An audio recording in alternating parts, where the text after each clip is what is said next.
Welcome to the recitation that's for the last few questions of chapter 10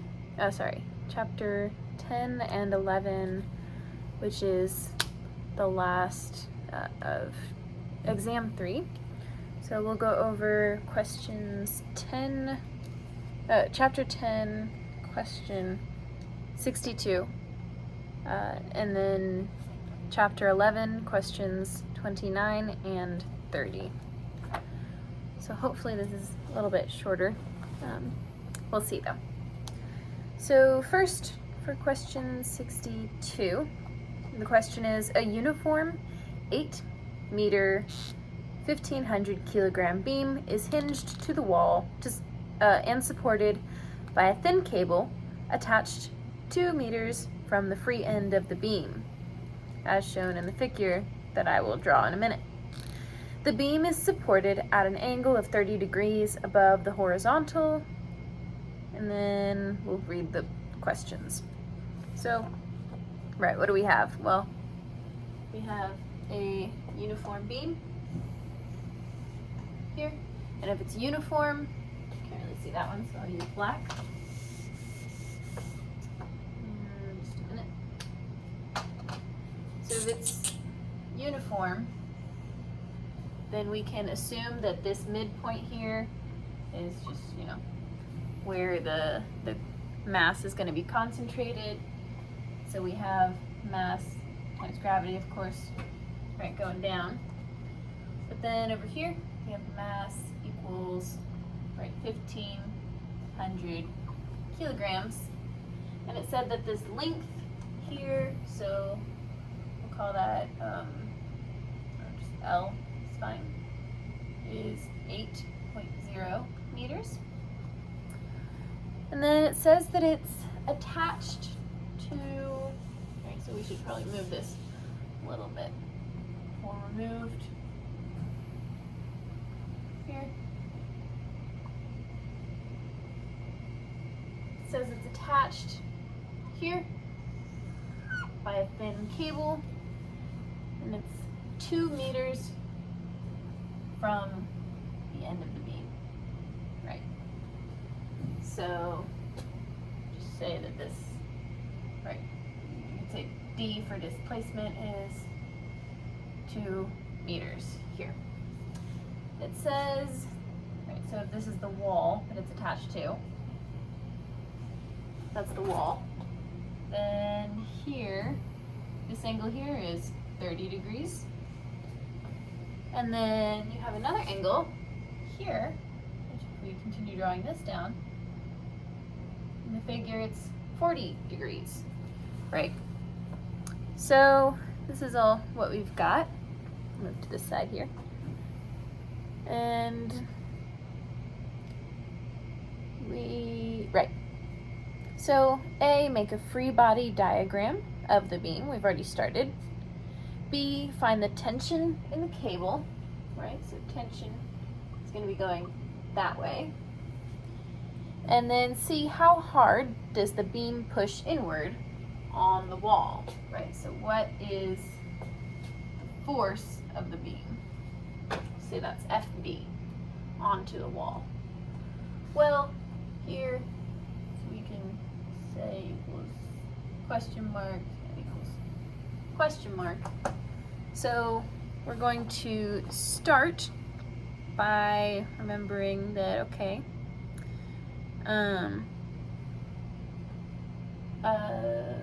right, well, let's start with the free body diagram since that's the first question. Good tension, right, going that way. This beam going, at this angle here, but of course it's in equilibrium, so it's not moving. And so we have an upward force here that's by the tension. We have a downward force here, so we can say this is tension in the y direction. We have this downward force here. We have tension going right this way, so you can say that's tension in the x direction. And then you have to have right? If there's a tension going this way, then you have to have a force pushing against it from here to make sure that it's not going through the wall, right? And so you have the force of the wall on the beam. And say that's force X going that way. And then, right, we'll say, okay, well, it's probably not a great enough tension force upwards to equal out this one, so there's probably a force going in the Y direction as well, right? And so after we find tension, we can verify that, right? So this is our free body diagram. Now let's look at tension, right? So we'll start off, say, okay, we know that the sum of the torque is going to be 0, right? It's not moving at this angle here. It's not rotating. So we can say sum of the curly T is 0, right? And which means that we have to find, right, which torques are acting on this. You have this mass times gravity going downwards, that we need to, see, okay, well, we have a force. If this is where it's hinged, we'll say that, right, we'll say that this way is positive, and then this way here is negative for no reason. Actually, I think there is a correct way that it goes. Let's see. I think this is negative, and this is positive. There we go. That looks right. Right. So if it's going this way, then we have a negative force on one side. Mass times gravity is this force, and then you have to find the perpendicular line distance from the point, right? And so that's going to be this part here. So I'm going to say that's a curly L, which here this should not be curly L then. We're just going to say that that's big L, the length here. So I'm going to say that this is curly L, we'll just say G, right? Which will make this nice perpendicular, this nice right angle here. And so, well, how do we find curly L times, sub G? We have this here, this angle there, right? And so it'll end up being, right, this distance as the hypotenuse, this distance here,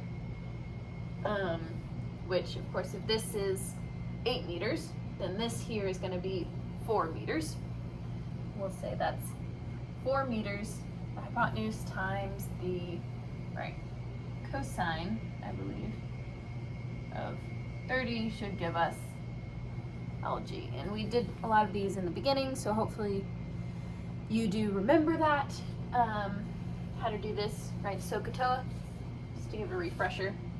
And so then it's going to be this LG right here, so times, right, LG. Sorry, not. And then we want to look at our positive torque, right? And so we have tension going this way, and we want to find, right, this perpendicular angle going this way here, right? And so if we say that that's the angle there, then we'll call this one L sub T. It's the length that's perpendicular to the tension here. And so the force, right, is T times LT, and then we have to find out what LT is, right? So then this also, we know that this distance here is going to be used. And if it's 2 meters from the end, which would be 8, then 8 minus 2 is going to give us 6. So we have 6 meters times, right? And then we have a 40-degree angle here, and we want this one here, so we'll say it's the sine of 40 degrees here, right? So then this equals curly L T. Okay. Yes, you should be able to see all that. And then that should equal to, right, 0. Which means, of course, that this negative and this positive, we can change those things here, set them equal to each other. And then, to find t by itself, we move that LT down here, and we have m times g times LG divided by LT. So we can look at our individual things here and calculate that out, which, see if I calculated it out. I did not calculate the entire thing out, but I do have the end answer, but I will, yeah, and so here if we, we can also not calculate it all out, just use the numbers. So we can say 1500 times 9.8 times, what is LG? It's down here, right here. It's 4 cosine 30, all divided by 6 times sine of 40, right? And that will give us tension, which is also going to give us 13,200 newtons. Yay! So we found the tension in this thin wire here. Now the next question was, what is this force of the beam acting on the wall? And so that would be, right, these component forces. It would be this F of X in this direction with that Fy in this direction. And so if we took the Pythagorean theorem of those two forces, then we would find, right, what is the force of the beam? Well, let's do that. So first we have to look at the sum of the forces, right? So if this is part 1 of the equation, and we'll move on to part 2. Whoops. There it is. All right, we have sum of the forces equals mass times acceleration, but of course acceleration is 0, so then this whole side is 0, and so then, sum of the forces downwards is going to equal sum of forces upwards. So we'll look at the y direction first. F in the y direction. Right, and so you have a downward force of mg here. And then you have the upward forces of Fy plus Ty.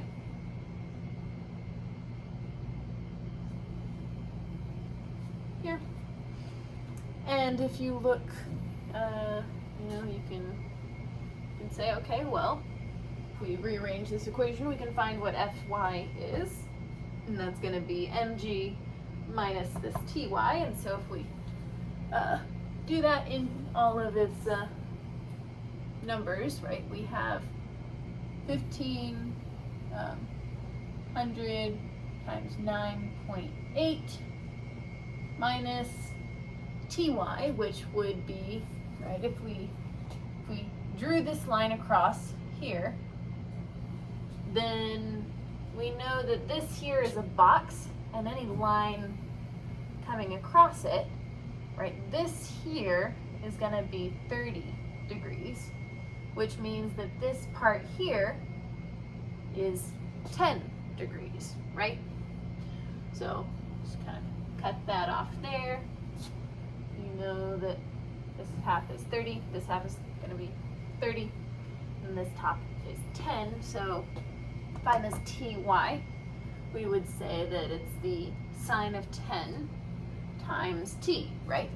So if we say t is 13,200, and then times the sine of 10, right? Then that would equal this upward force of Fy. So then, let's see, that would be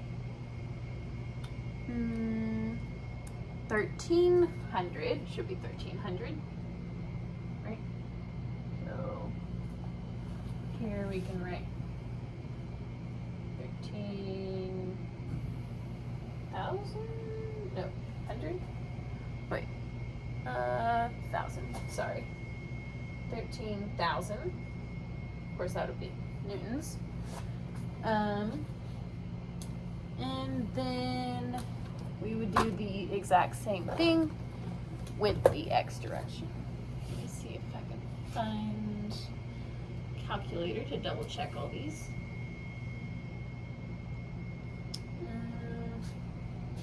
Well, I'm pretty sure these are right. So here,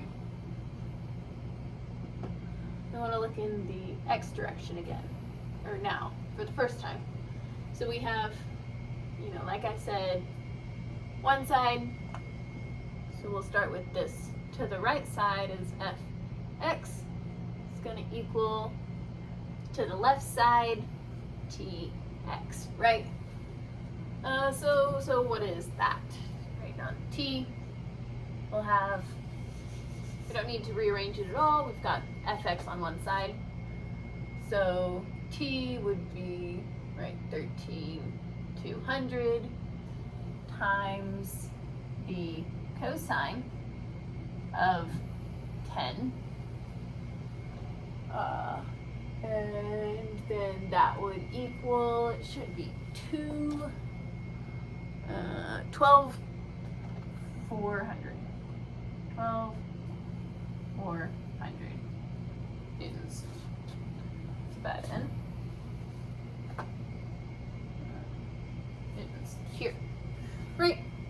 And so you have this component, that component, and now we want to find this other one, which a squared plus b squared equals c squared. So if we say, okay, then the force of the beam is going to be, right, so this would be c squared, and then a squared plus b squared.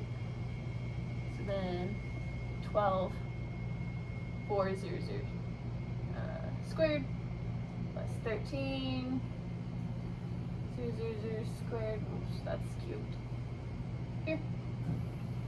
What would that equal? Well, it equals 18,000. 18,000 here. So that is how to do that problem, which Chapter 10, question 62. So now we're going to move on to Chapter 11. We'll do question 29 and 30, right? So if you want to pause the video to look at this, if you can. I'm going to erase it now. Okay.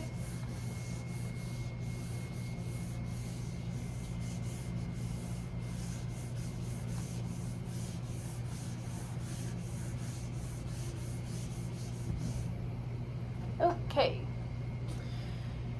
so chapter 11, we have question 29. It says, repeat the previous problem, but assume that initially the block has a velocity, right? So So velocity of negative 4 meters per second. And displacement of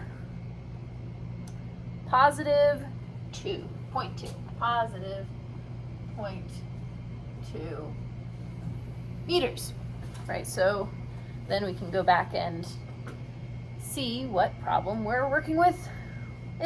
The problem 428 says a 2 kilogram frictionless block, right, so mass is 2.00 kilogram. Frictionless block is attached to an ideal spring with a force constant, which is going to be K, 315 newtons per meter. Yeah. Yep. Newtons per meter. So, I just, draw part of the diagram. We have a block attached to a spring. Right, it says initially the spring is neither stretched nor compressed, but the block is moving in the negative direction at this number, but of course we have a new number for velocity. It says A, find the amplitude of the motion. B, the maximum acceleration of the block. And C, the maximum force the spring exerts on the block. Right, so we'll say that is force of the spring. Right, and we can also say max, but we'll just remember that part. So, what do we do? Well, let's think about this first. And we need acceleration. We need acceleration here, amplitude, and force of the spring.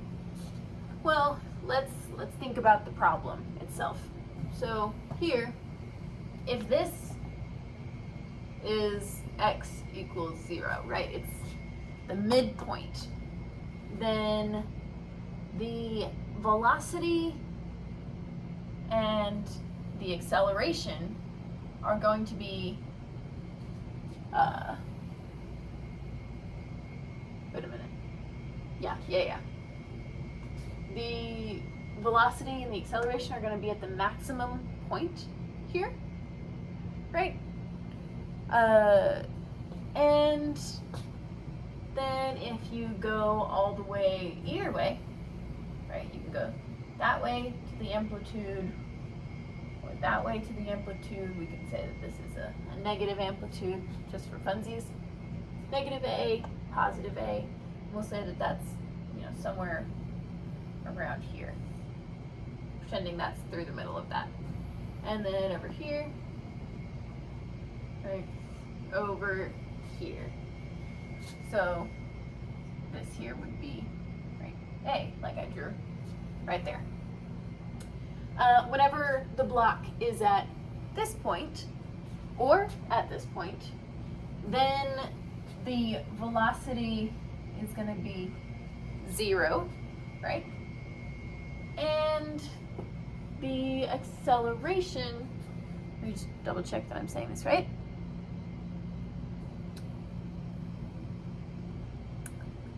Okay, here. Sorry, let's see here.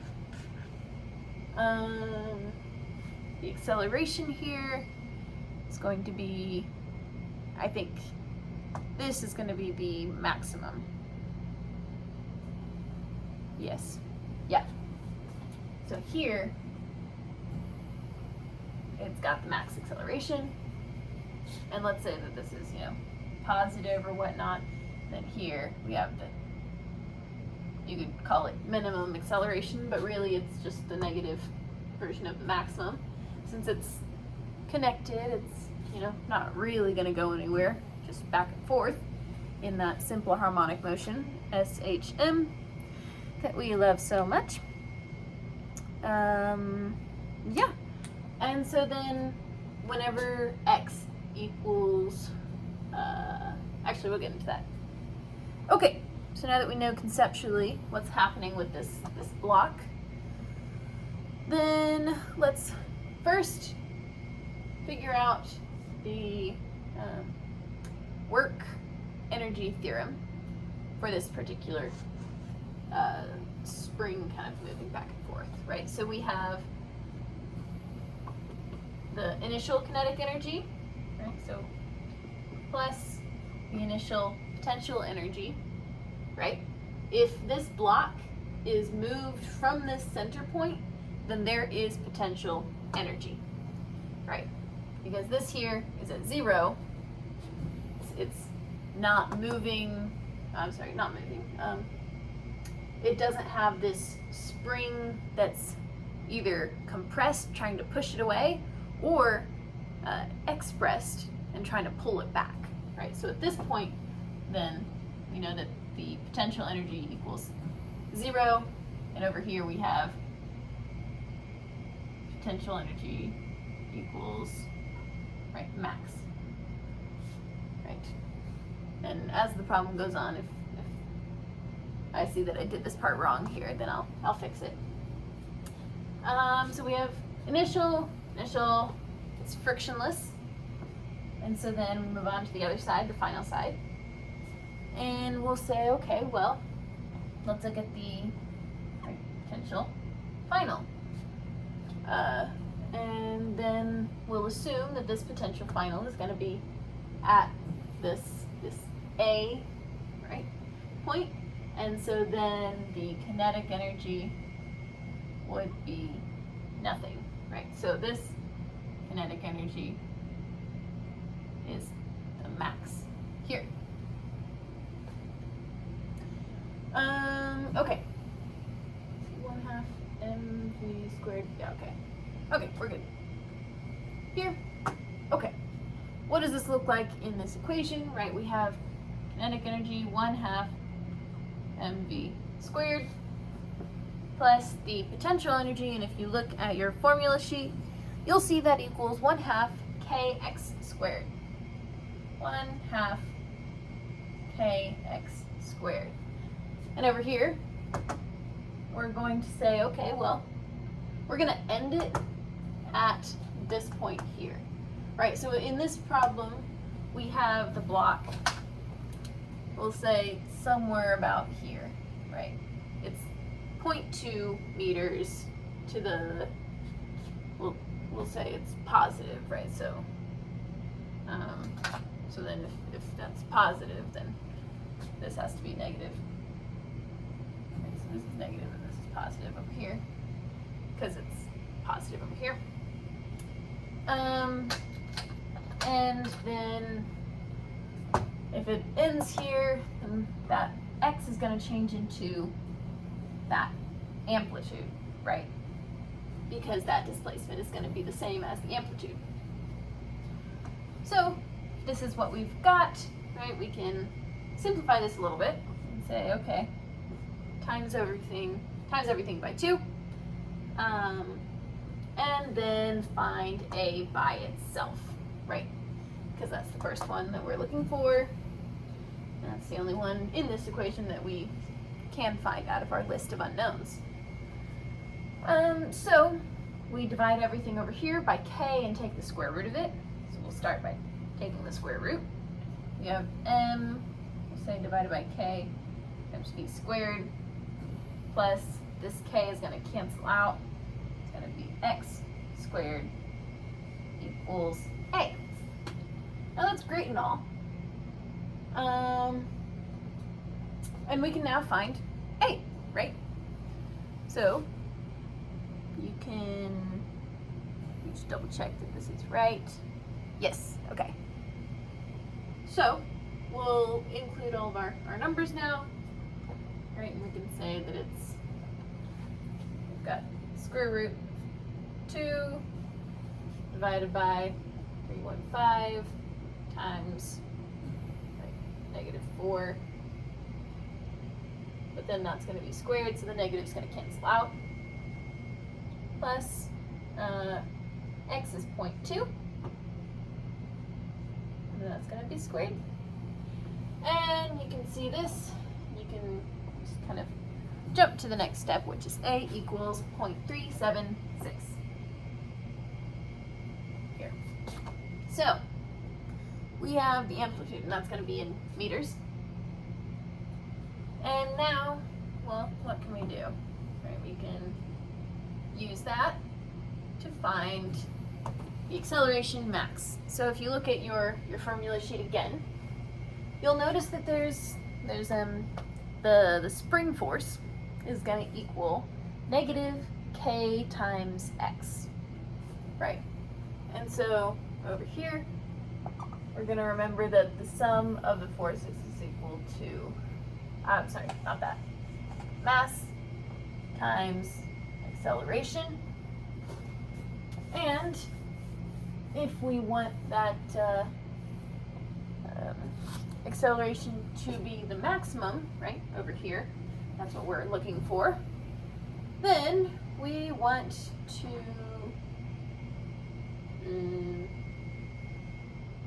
yeah. Oh, actually, well, I'll go ahead and explain it. Okay, yeah. Let me just write it out first. Here, so we have, right, M times A equals the force of the spring, like I said, is negative K times X. And, right, because that equals the force of spring, right? So then if we continuing on, we can, you know, pretend that this doesn't exist. That's my squiggly line of imagination.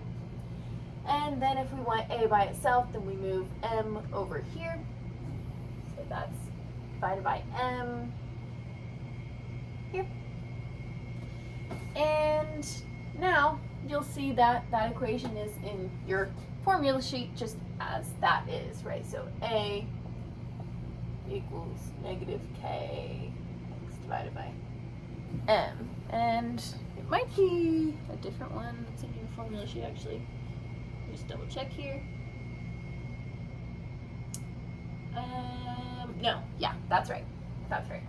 In the formula sheet, it has an X here, right? To signify that it's all going in this X direction. If you want X max, like I said, then it's going to be at this point where the amplitude is the maximum, the displacement of the block is the maximum. So you change this X here into the amplitude, right? So we have negative K amplitude divided by M equals A max, right? And then you can input all the numbers. We have, right, negative 315 times 0.376 divided by 2.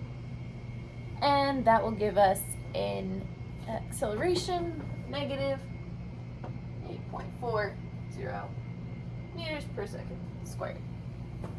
Wonderful. Right here. And now, to find our last, our last spot, then we can remember up at the top, we've got, right, sum of the forces equals mass times acceleration. So you could say it's this. Oh no, I'm sorry, not mass times acceleration, because we don't know the acceleration of that point right there, that blue box.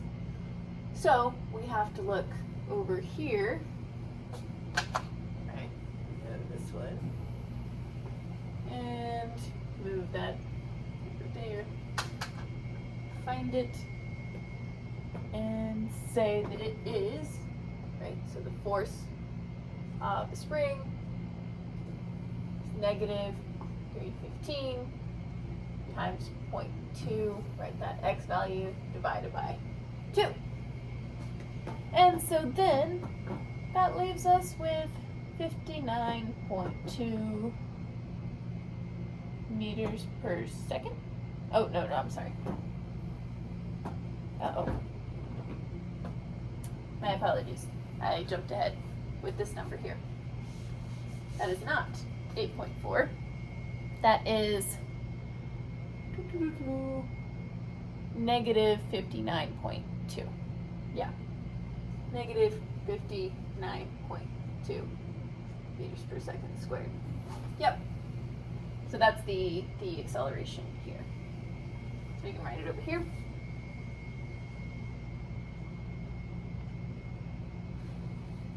And then up here, this force of the spring, right, is going to be 118 newtons.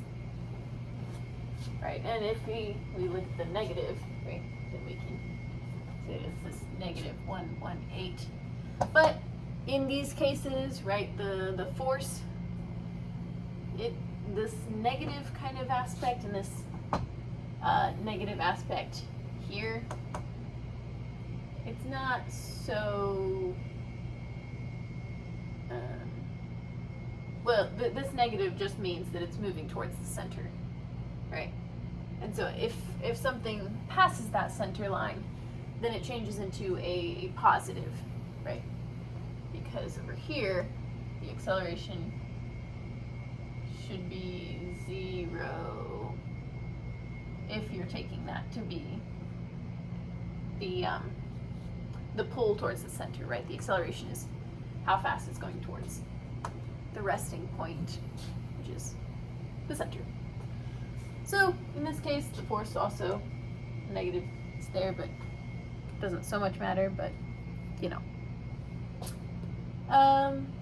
So yeah, that is all question 11.29.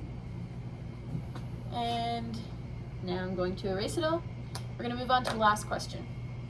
Right. So, let's see here.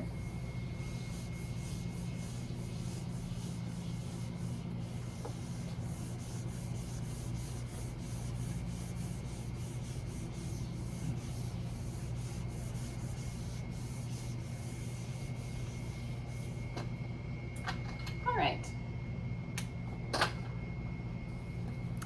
11.30. So what does this question say? It says, you are watching an object that is moving in SHM, simple harmonic motion. When the object is displaced 0.6 meters to the right of its equilibrium position, right? So we'll say that this X, so we'll say it's a block, pretend it's a block that's moving to the right.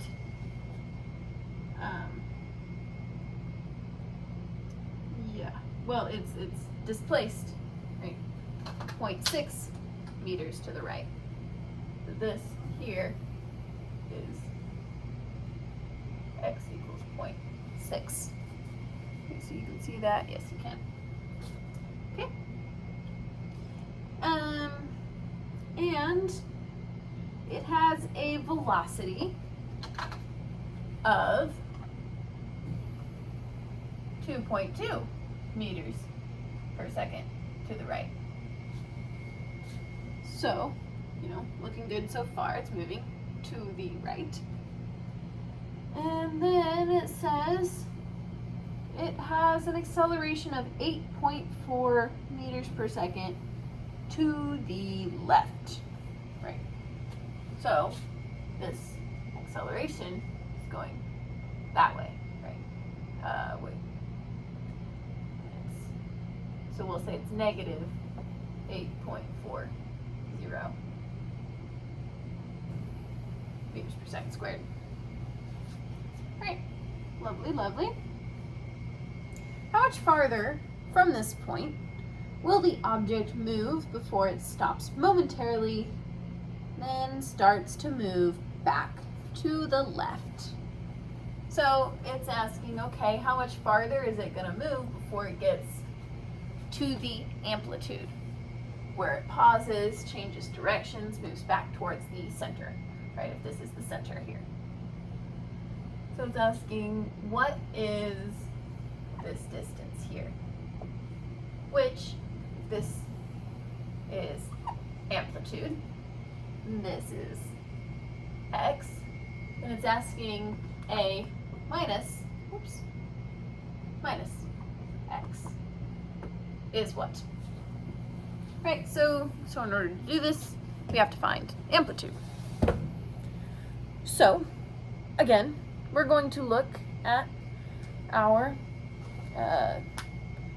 work energy,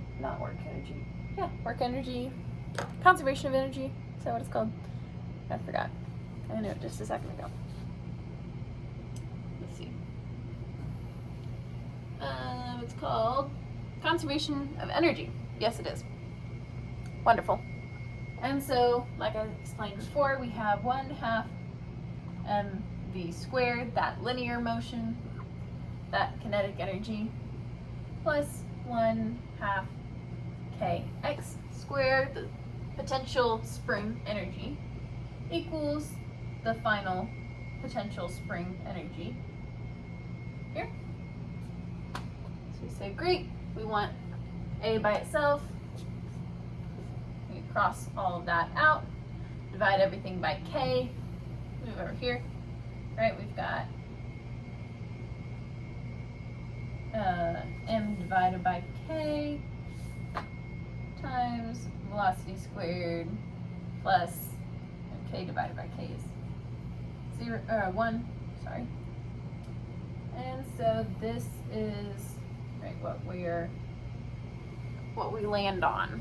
That's our lovely equation part, but we don't have this constant, the spring constant. So what do? Well, we turn to our sum of the forces, right? And so we know that the sum forces equals mass times acceleration.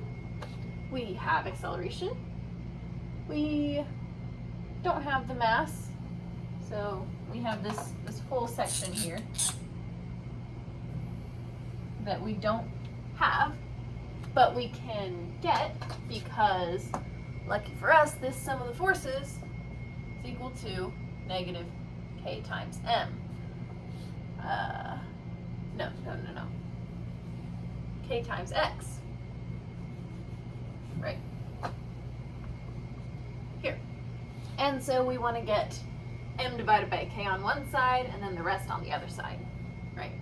So we divide by k, divide by a, right? So we can cross those things out. And so we're left with m divided by k is equal to negative x over acceleration. So we can substitute this whole thing in right there and say that that is the, right, just set them equal to each other, plug it in. So now we have negative x over a times velocity squared plus x squared here equals the amplitude. Yay! Hang on. Did I do that wrong?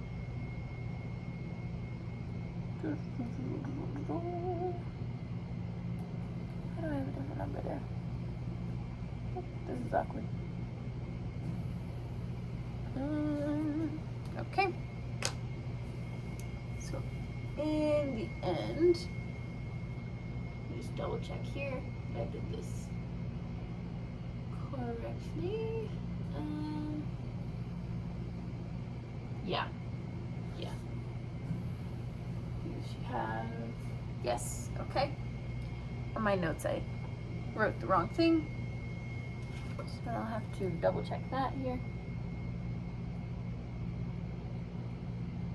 Okay, all good. All right, so, this is great, and we end up with equals 0.840 meters. But we're not done, of course, because that's not the questions. a minus x. If x is 0.6, right here, then this minus 0.6 equals 0.240 meters. So the block moves 0.240 meters to the right before it reaches the maximum amplitude, pauses briefly, starts moving back. So that's the end of this recitation. I hope you learned a lot, and good luck on your test.